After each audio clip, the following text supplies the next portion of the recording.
एक महत्त्वाची बातमी। राजकोट येथील छत्रपती शिवाजी महाराज यांच्या पूर्णाकृती पुतळ्याचं काम 90% पूर्ण झालंय। 1 मे रोजी महाराष्ट्र दिनाच्या निमित्ताने या पुतळ्याचं अनावरण पार पडणार आहे। मुख्यमंत्र्यांच्या हस्ते शिवरायांच्या पुतळ्याचं अनावरण पार पडणार असून महाराजांचा पुतळा 60 फूट असेल तर 23 फुटाची तलवार असेल। एकूण 83 फुटांचा हा पुतळा असेल। ब्रॉन्झ धातूपासून हा पुतळा बनवण्यात येतोय। दरम्यान याचा आढावा घेतलाय आमचे प्रतिनिधी रोहन नाईक यांनी। पाहूया।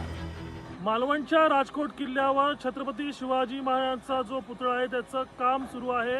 हा पुतळा इथे उभारण्यात येतोय।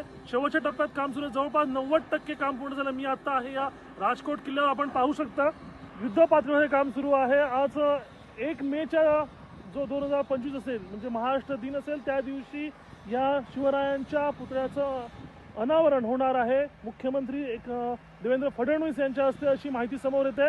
आणि एकंदरीत आपण पाहिलं असेल तर हा जो पुतळा आहे तो ब्रॉन्झ धातूने बनवलेला आहे आणि 100 वर्ष टिकेल असं हा पुतळ्याचं काम करण्यात आलेलं आहे। प्रसिद्ध मूर्तिकार राम सुतार यांच्या कंपनीने हे काम केलेलं आहे आणि युद्ध पातळीवर इथे काम सुरू आहे। राजकोट किल्ल्यावरची ही दृश्य आपण पाहू शकतो।